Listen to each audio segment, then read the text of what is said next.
buon Natale dalla TG Sicilia. Le principali notizie.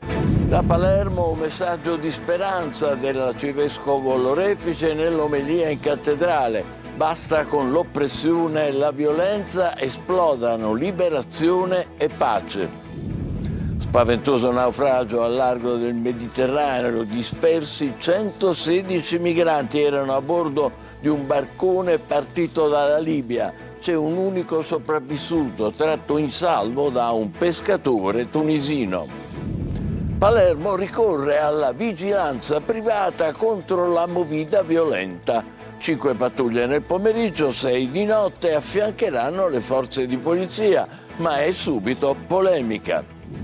Con i suoi 22 chilometri di costa, scogliere e spiagge, Scicli, conosciuto anche per aver fatto da sfondo alle celebri imprese del commissario Montalbano, oggi si candida a prima capitale del mare italiano. Tra le tante iniziative di questo Natale, a Catania il tradizionale pranzo della comunità di Sant'Egidio per chi è in difficoltà. Tra i 700 commensali anche l'arcivescovo e l'imam. Sempre a Catania la polizia porta i regali ai piccoli pazienti del Policlinico. All'Umberto I di Siracusa, supereroi in corsia. Al Massimo Bellini di Catania, Mario Inculline e i Lautari hanno proposto un racconto musicale e teatrale ricco di emozioni, La cantata dei pastori, musica popolare nel Tempio della Lirica. Calcio emergenza difesa nel Palermo che sabato, nell'ultima gara del 2025, sfiderà il Padova al Barbera. Inzaghi almeno spera nel recupero di uno tra Pierozzi e Berezinski. In Serie C Catania guarda al nuovo anno con l'obiettivo di crescere ancora. Trapani e Siracusa sono invece alle prese con delicate questioni societarie che potrebbero portare alla penalizzazione per entrambe.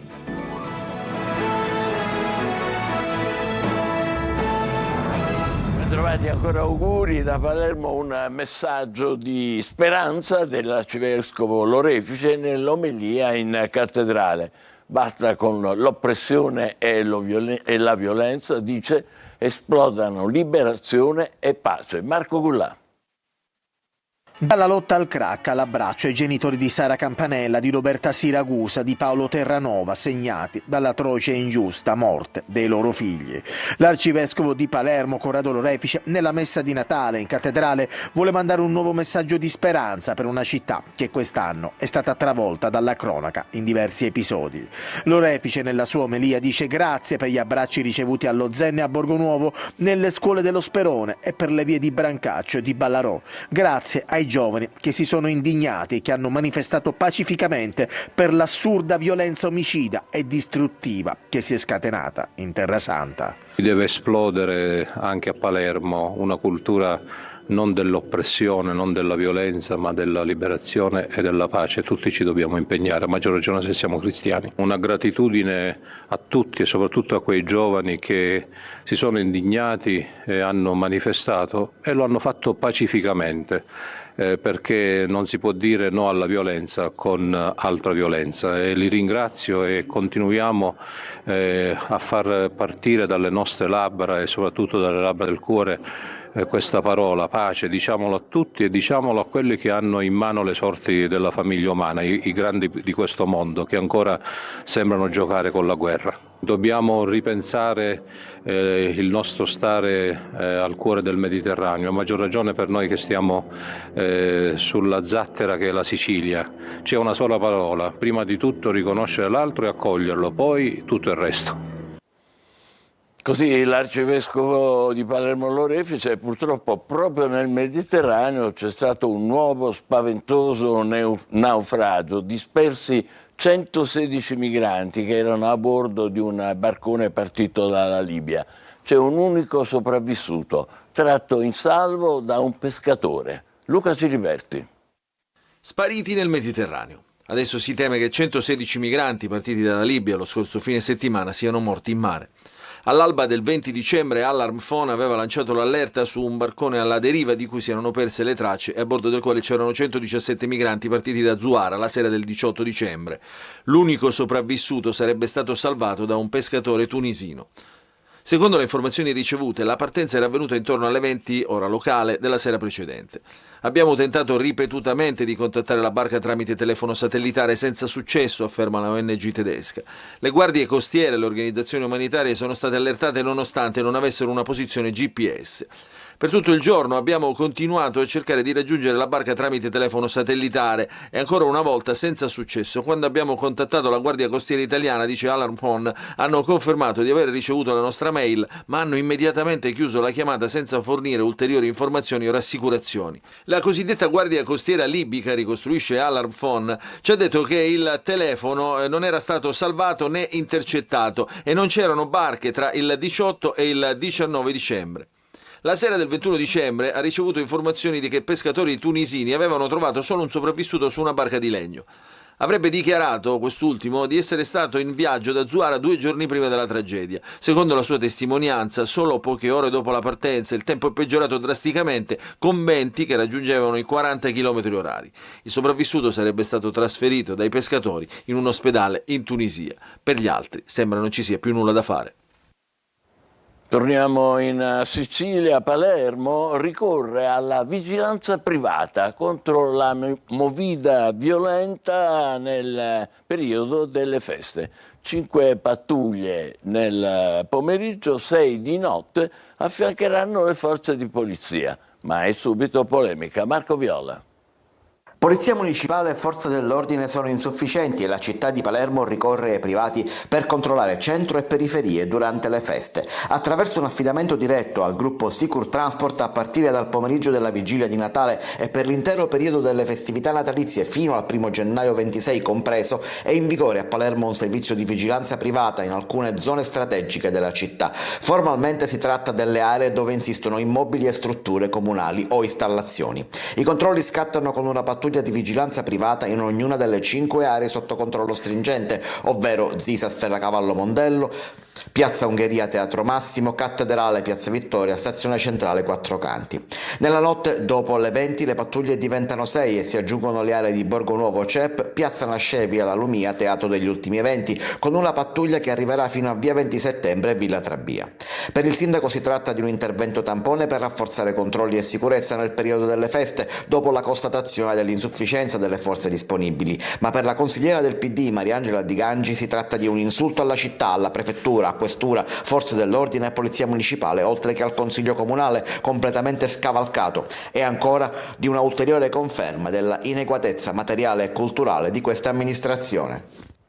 Scicli si candida a diventare la prima capitale italiana del mare. Con i suoi 22 chilometri di costa punta sulle sue borgate come leva identitaria, ambientale ed economica. Veronica Barbarino. 22 chilometri di costa con scogliere e spiagge, dalla foce del fiume Erminio fino a Punta Pisciotto, passando per Donna Lucata, San Pieri, Cavadaliga e Playa Grande, e il mare di Scicli, l'affaccio più lungo della provincia di Ragusa, noto ai molti per aver fatto da sfondo anche alle celebri atmosfere del commissario Montalbano, oggi si candida a prima capitale del mare italiana. L'iniziativa nazionale del Ministero per la Protezione Civile e le Politiche del Mare, in collaborazione con il Ministero dell'Economia e delle Finanze, punta a valorizzare il patrimonio marittimo e a rafforzare l'economia blu, in linea con le strategie europee e con il Piano del Mare 2023-2025. A partire dal 2026, infatti, il comune che otterrà l'ambito riconoscimento riceverà un finanziamento di 1 milione di euro, destinato a progetti di tutela dell'ambito marino, promozione culturale e sviluppo economico sostenibile. Scicli punta quindi sulle sue borgate, simbolo del legame storico e quotidiano tra la città e il mare, dove albe silenziose, barche dei pescatori e orizzonti senza confini raccontano l'anima più autentica del territorio. E adesso alcune delle più significative iniziative di questo Natale. Catania si rinnova il tradizionale pranzo della comunità di Sant'Egidio dedicato alle persone in difficoltà. Nella chiesa di San Nicolò l'Arena 700 commensali, compreso l'arcivescovo e l'imam. Emanuela Corsi. Antipasti, pasta al forno, pollo e poi gli immancabili dolci natalizi. Il pranzo di Natale della comunità di Sant'Egidio è tutto all'insegna della tradizione. Nella chiesa di San Nicolò l'Arena a Catania si rinnova l'appuntamento dedicato alle persone più bisognose per dare loro un pasto caldo da condividere con una grande famiglia. Questo appunto è un popolo che noi incontriamo tutto l'anno, sono gli anziani che vivono in istituto, le tante persone sempre di più che finiscono a vivere per strada, la generazione dei 1.000 euro al mese, gli stranieri, i bambini di periferia e altri ancora. La Sicilia sta andando a due velocità: se da una parte la parte medio-alta della società cresce economicamente, i poveri aumentano, oramai questo lo sappiamo. Quest'anno sono oltre 700 i commensali, assieme a loro anche l'arcivescovo Luigi Renna e l'imam di Catania Keita della FID. Oggi sarà una festa per tutti però. Il Natale è per tutti, il Natale è una storia di piccoli, di poveri, di periferici che raggiungono Betlemme, e chi vuole vivere il Natale non può fare altro che seguire questo popolo che ritroviamo nel presepe, e allora vedere seduti in tanti con gioia a tavola, vedere il vescovo e l'imam, vedere il ricco e il povero che si abbracciano è un po' quello che Francesco d'Assisi immaginava quando ha fatto il presepe vivente. Ecco, un presepe vivente 2.0 potremmo dire. E anche quest'anno gli agenti della Questura di Catania e il motoclub della polizia hanno fatto visita ai bambini ricoverati nel reparto di oncoematologia pediatrica del Policlinico Rodolico San Marco per portare loro un dono e un sorriso, bambini lontani da casa per sottoporsi a cure e terapie. Il questore Bellasai e gli agenti hanno donato ai piccoli anche alcuni gadget della polizia, suscitando emozione e entusiasmo tra i pazienti che hanno risposto con i loro sorrisi sorpresi per la visita della polizia in reparto. A Siracusa regali, sorrisi e allegria anche lì, in uno dei luoghi dove si vivono generalmente momenti difficili. Nei reparti dell'ospedale Umberto I sono arrivati i supereroi che fanno felici non soltanto gli ammalati più piccoli. Francesco Aloi. Fuori dai fumetti o dalla TV, i supereroi sono qui, dal vivo. Quando entrano nei reparti degli ospedali, chi è ricoverato per qualche minuto dimentica la sofferenza, sorridendo un po'. Qui siamo in pediatria, all'Umberto I di Siracusa. La nostra prima missione è quella di regalare un sorriso ai bambini, ma ovviamente non esistono solamente loro, ci sono anche altre persone. Infatti noi siamo autorizzati ad andare sia in geriatria che in ortopedia a Siracusa, ad Avola e a Lentini, ma oltre a questo svolgiamo anche svariate missioni, come per esempio siamo stati al Gaslini, siamo stati al San Marco, tutto quello che possiamo e riusciamo a fare per donare un sorriso. Loro sono i superheroes, volontari che hanno una mission in particolare: fare del bene regalando sorrisi, e per farlo bene sono più che preparati. Usufruiamo dell'aiuto di tutti gli psicologi, psicoterapeuti, qualsiasi persona che possa insegnarci qualcosa, e la formazione è appunto questo. Siamo tutti supereroi di qualcuno! E buon Natale!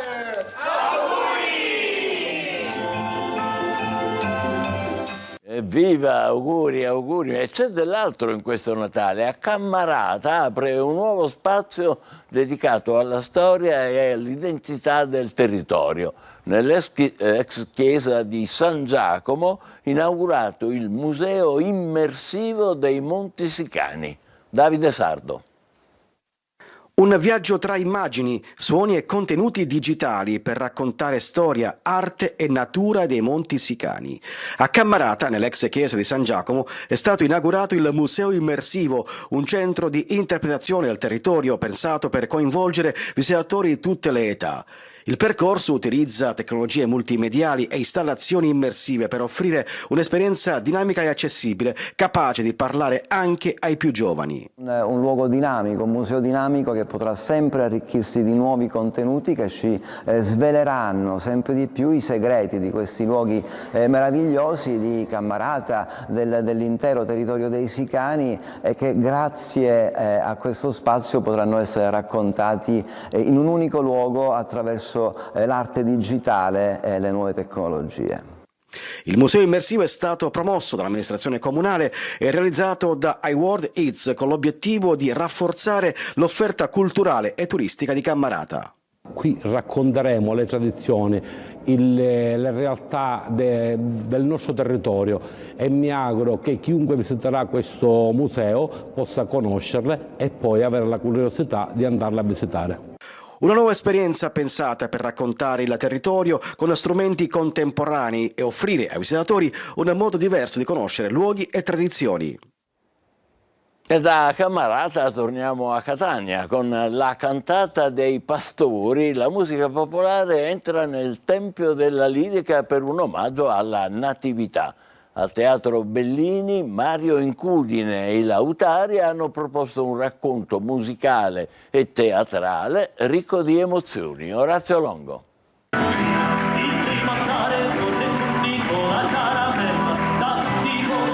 La novella di Natale si trasforma in un racconto musicale e teatrale che ripercorre i 9 giorni del faticoso viaggio di Maria e San Giuseppe da Nazareth a Betlemme. Un cammino simbolico di attesa, fede e speranza nella dimensione di un messaggio di pace e fratellanza attraverso il canto, la musica e la parola. Al Teatro Massimo Bellini di Catania con la cantata dei pastori, progetto artistico di Mario Incudine e i Lautari con Antonio Vasta all'interno della stagione concertistica 2025-2026.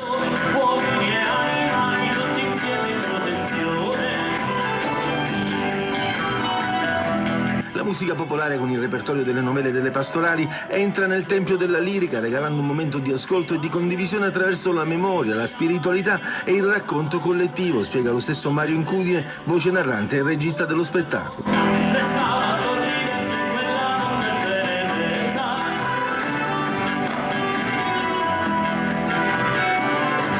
In scaletta brani del repertorio classico e composizioni originali come Il Cunto di Erode, scritto da Mario Incudine per raccontare la strage degli innocenti.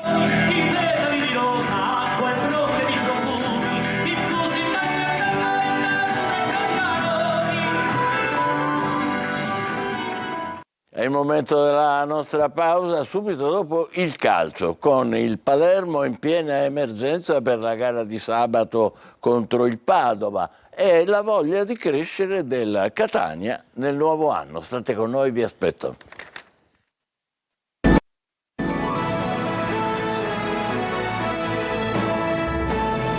Calcio, Palermo ancora al lavoro in vista dell'ultima gara del 2025 sabato al Barbera, quando arriverà il Padova. Problemi in difesa per il tecnico Inzaghi. Marco Gullà. Il Palermo chiede a Babbo Natale un regalo posticipato di qualche giorno. Sabato al Barbera arriva il Padova e la formazione di Inzaghi vuole chiudere con una vittoria il 2025 prima della sosta invernale. Il Palermo però rischia di presentarsi alla sfida con il Padova con un reparto difensivo ridotto all'osso. Le condizioni di Pierozzi e Bresischi, entrambi in dubbio e da valutare fino all'ultimo allenamento, tengono in sospeso le scelte di Inzaghi. Un'incertezza che pesa in modo particolare perché si innesta su un quadro già compromesso dalle assenze certe di Bani e di Achité, fermati dal giudice sportivo dopo la trasferta di Avellino. Rebus di formazione, Inzaghi spera di recuperare quantomeno uno tra Pierozzi e Bresischi e avere quindi maggiore solidità in difesa. Sarà probabilmente l'ultima partita di Brunori con la maglia rosanero, da capire se Inzaghi lo schiererà per qualche minuto o se lo lascerà ancora in panchina. Per Brunori si avvicina la Sampdoria. Dopo il match di sabato il direttore sportivo Carlo Osti accenderà i motori del mercato. Il nome di Matteo Tramoni resta al centro del radar del Palermo, ma la trattativa appare tutt'altro che agevole. L'esterno offensivo del Pisa, reduce dal primo gol in Serie A contro il Cagliari, è uno dei giocatori più appetibili della rosa nerazzurra e un profilo seguito con attenzione anche dal club rosanero, che al momento mantiene un atteggiamento prudente. Il Pisa però chiede circa 6 milioni di euro, una cifra ritenuta troppo alta dal club rosanero. Il Catania si gode il primo posto in classifica sotto l'albero di Natale, ma anche la possibilità di crescere ancora nel 2026. Francesco Triolo. Il primo posto in classifica non è il solo regalo che il Catania si è fatto sotto l'albero del 2025. Oltre alla fiducia, all'entusiasmo, alla voglia di tornare in altre categorie, perché la Serie C non basta più, come cantano i tifosi della curva, ci sono anche le basi strutturali per quello che dovrà essere il club del futuro. Il riferimento principale a Torre del Grifo, il centro sportivo nel 2025 è stato acquistato dal Catania di Pelligra e nel 2026 si conta di farlo diventare nuovamente la casa del calcio rosso-azzurro. Un impegno economico importante con uno sguardo al futuro e alle basi di solidità del club che vuole accompagnare la crescita anche sportiva. Quella compete alla squadra Mimmo Toscana, è un gruppo che sta dimostrando, nonostante le assenze, di poter competere ai massimi livelli del campionato, assenze che però dovranno essere colmate in sede di calciomercato e lo sa bene la società, tanto che il direttore sportivo Pastore sta lavorando su più fronti, soprattutto in mediana e in attacco. Ma Toscano conta anche di recuperare qualcuno dei giocatori che nell'ultimo periodo non sono stati nel pieno della condizione. Raimo, Donnarumma e Pieraccini, per esempio, potranno considerarsi dei nuovi acquisti già a gennaio, oltre a quelli che arriveranno. C'è anche Martic tra quelli fermati da infortunio, ma il difensore austriaco è uno dei possibili partenti anche per far posto a qualcun altro nella lista dei possibili tesseramenti. Se ne parlerà dopo le feste, intanto il Catania si gode il primato e guarda al futuro con la speranza che sia a tinte rosso-azzurre. Giorni di riposo per Trapani e Siracusa che torneranno in campo il 4 gennaio. Per le due squadre i temi attuali sono le penalizzazioni in classifica e il mercato. Sergio Colosi. In casa Trapani e Siracusa tengono banco soprattutto le questioni societarie. Respinto dal TAR del Lazio il ricorso del club Granata relativo alla penalizzazione di 8 punti, dopo il nuovo deferimento se ne attendono altrettanti, forse entro l'8 gennaio. A quel punto la classifica del Trapani cambierebbe anche tanto, dall'obiettivo play-off a quello di evitare la retrocessione. La ripresa degli allenamenti è fissata al prossimo 29 dicembre, ma sarà condizionata dal mercato. La società infatti ha stabilito di ridurre il monte ingaggi e alcuni big sono in partenza. Richieste per Canotto, Negro e Ciotti, ma anche Fischnaller e Di Noia. La vittoria del Siracusa nel derby contro il Trapani con il primo clean sheet stagionale è stato un piacevole e intenso intermezzo in una fase complicata in cui i temi principali sono pagamento di stipendi, penalizzazione e calciatori in partenza. La società avrebbe versato un acconto delle 2 mensilità senza contributi previdenziali. Al Siracusa potrebbero essere tolti da 4 a 6 punti, vanificando così gli ultimi risultati positivi. Richieste per Alma, Ba, Molina, Parigini e Valente. L'incertezza sul futuro societario, come nel caso del Trapani, potrebbe accelerare le cessioni. Prossimi appuntamenti di campionato il 4 gennaio, Siracusa Salernitana e Trapani Casarano. E noi ci fermiamo qui, grazie e ancora buon Natale da tutti noi del TG Sicilia.